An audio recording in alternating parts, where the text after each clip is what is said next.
You walk through the back entrance of a large estate just before midnight. The hallways are dark and silent. Everyone else is asleep. You are not there to clean. You are not there to cook or serve. You are there for something else entirely. You climb the stairs to the second floor and enter a bedroom. Inside, a man is lying in bed. He is elderly, wealthy, and dying, but he is not dead yet. Your job is to sit beside him and wait. You will be there all night. You will watch his breathing. You will listen for any sound. And when he finally stops breathing, when the moment of death arrives, you will be the first to know. But you will not call for help. You will not alert the family. Not yet, because your real job does not start until after he is dead. Your job is to prepare the body before anyone else sees it, to clean it, to position it, to make death look peaceful. And you will do this alone, in the dark with a corpse that is still warm. This was reality in Britain and America throughout the 18 and early 1900s, a time when death happened at home and society had rigid rules about how it should be handled. There were no funeral homes, no professional morgues, no system for managing the dead except for the people wealthy enough to hire someone to do it privately. When a person died, their body remained in the house, often for days, while arrangements were made. Families were expected to prepare their own dead, but the upper classes refused to do it themselves. It was considered beneath them. So they hired women, almost always women, to do the work no one else wanted. These women were called layers out or death attendants. They were paid to sit with the dying, to be present at the moment of death, and then to prepare the body for burial. They washed corpses, dressed them, arranged their limbs, closed their eyes, and made them presentable for viewing. It was intimate, isolating, and horrifying work, and it was kept quiet. Families did not talk about it. Society did not acknowledge it. The women who did this job existed in the shadows, essential but invisible. Her name was Eleanor. She was 36 years old when she became a layer out. She had been a housemaid for most of her working life, moving from one estate to another, always looking for better pay. But steady work was hard to find for a woman her age, especially one with no family connections. When a housekeeper at a wealthy estate offered her a position as a death attendant, Eleanor hesitated. She had heard whispers about the job. She knew it involved handling the dead, but the pay was nearly double what she earned as a maid, and she was desperate. Her mother was sick and needed medicine.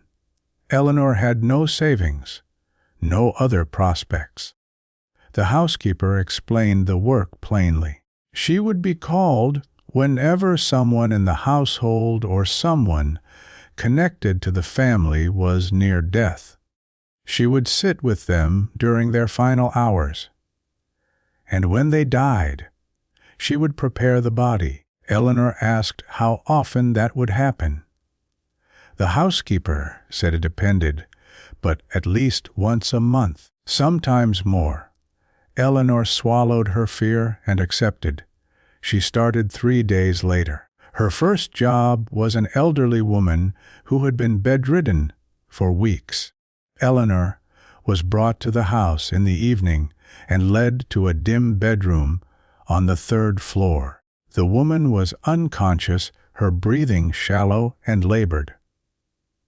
A single candle burned on the bedside table. The family left Eleanor alone with instructions to call for them when it was over. Eleanor sat in a chair beside the bed and waited. The room was cold and silent except for the woman's ragged breathing. Hours passed. Eleanor tried not to look at the woman's face, but there was nothing else to focus on. The breathing grew slower. Then it stopped. Eleanor waited, listening, making sure. When she was certain the woman was dead, she stood and checked for a pulse. Nothing. She did not call for the family yet. That was part of the job. She had to prepare the body first. Eleanor lit more candles so she could see. She pulled back the blankets and began the process she had been taught. First, she closed the woman's eyes, pressing the lids down gently and holding them until they stayed shut. Then she tied a cloth around the woman's head to keep her jaw from falling open. She removed the soiled nightgown and set it aside. She filled a basin with water from a pitcher on the dresser and began washing the body. She worked methodically, cleaning every part, trying not to think about what she was doing. The skin was still warm. The body was stiff in some places and limp in others. Eleanor had to manipulate the arms and legs into a natural position, bending joints that resisted. She dressed the woman in a clean white gown that the family had provided. She combed her hair. She folded her hands across her chest. When she was finished, the woman looked peaceful, as if she were sleeping. Eleanor stood back and stared at what she had done. Then she went downstairs and told the family. They thanked her briefly and paid her. She left through the back door and walked home in the dark, her hands still smelling of death despite the washing. Eleanor did this again and again. She was called to different houses, different families, different bodies. Old people, middle-aged people, sometimes children. Each time she sat alone in a dark room waiting for death. Each time she prepared the body by herself with no help, no support, no acknowledgement of how difficult it was. The work seeped into her. She stopped sleeping well. She would lie awake at night, replaying the moment when breathing stopped, when life became absence. She started to dread the sound of knocking on her door because it usually meant another job, but she could not refuse. The money was keeping her and her mother alive. So she kept going. People avoided Eleanor once they learned what she did. Other servants whispered about her. Shopkeepers were uncomfortable around her. She attended church, but women moved away when she sat down. She was associated with death, and that made her unclean in their eyes.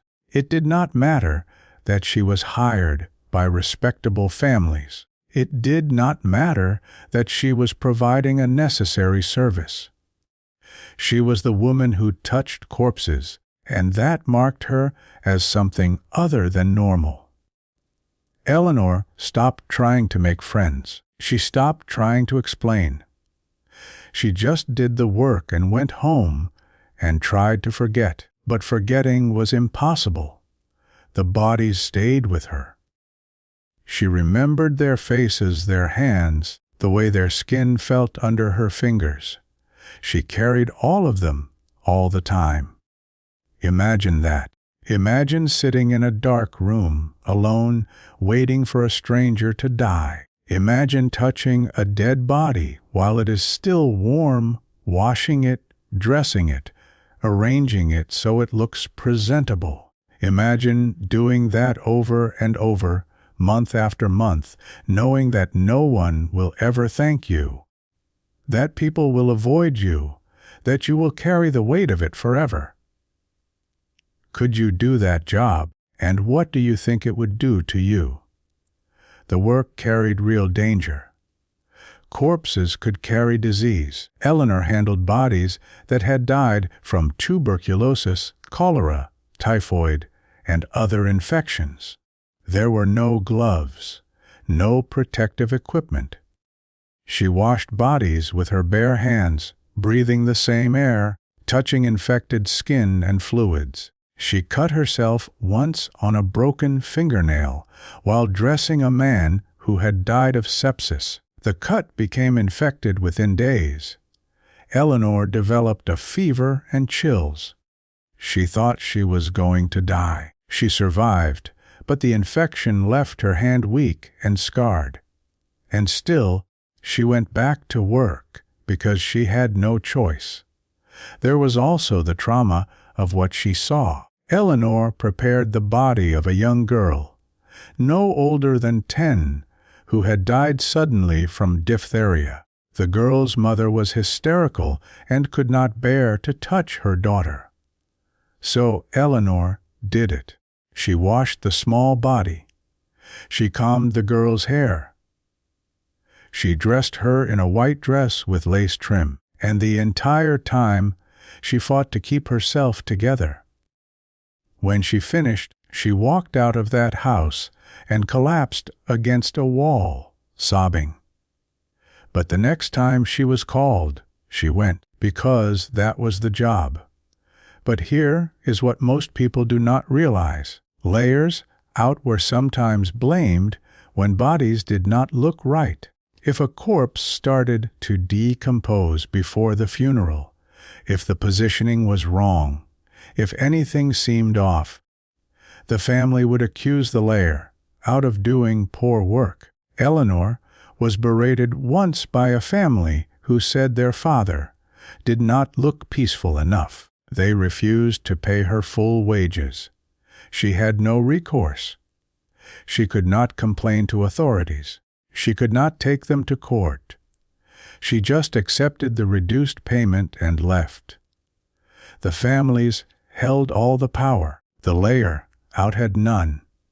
And if a family decided to spread rumors that she had mishandled a body, her reputation would be destroyed and she would never work again.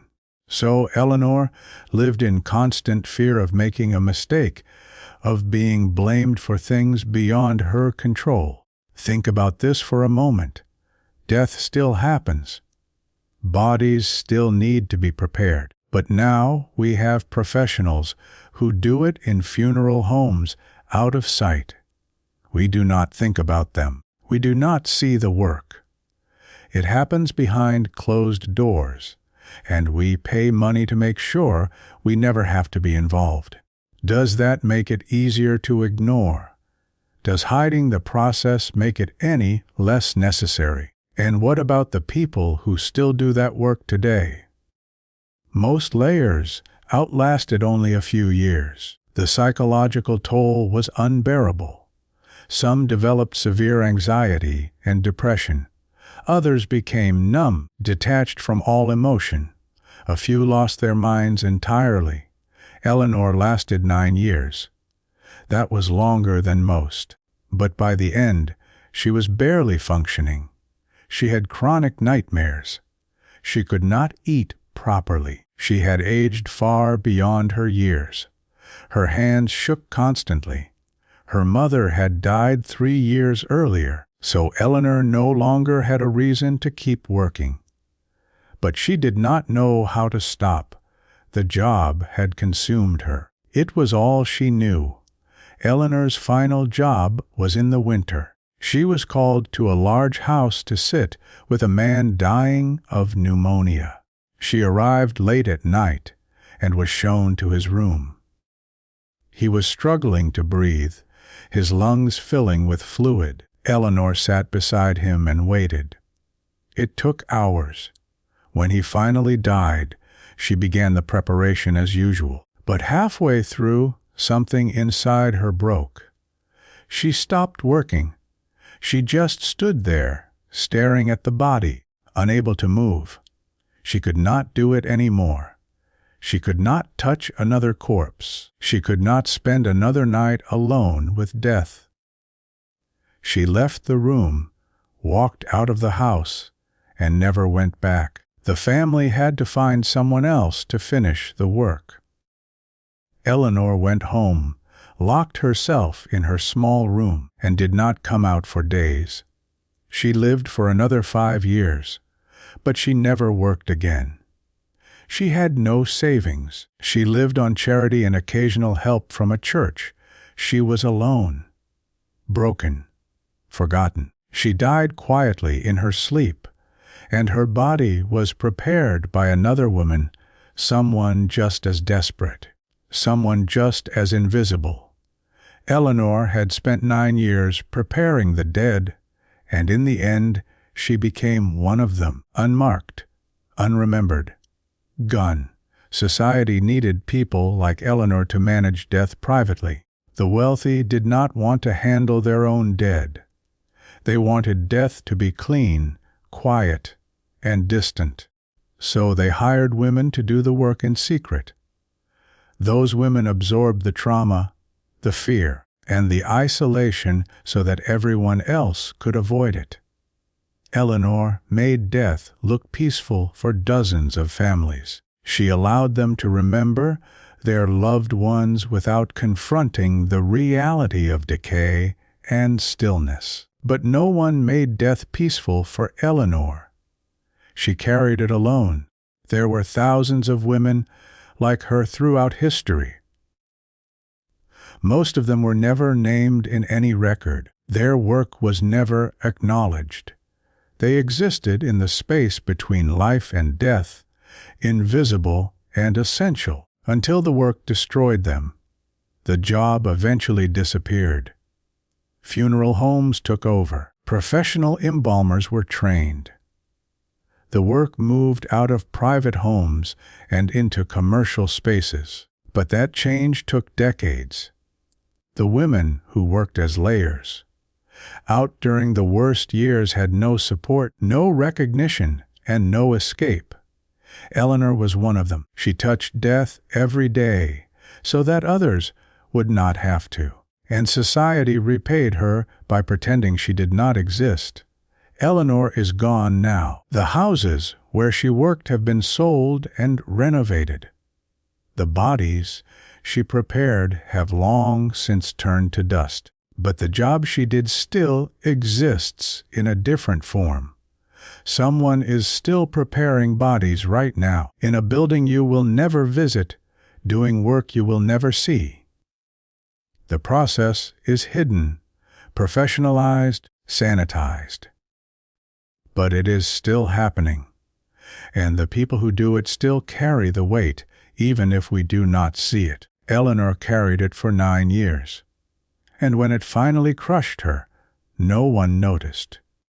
She just disappeared, like all the others, into the silence that surrounds death. And if you think being a layer out was the darkest job in history, there were others. Jobs that required even more. Jobs that broke people even faster. Jobs that history buried so deep we barely remember they existed at all.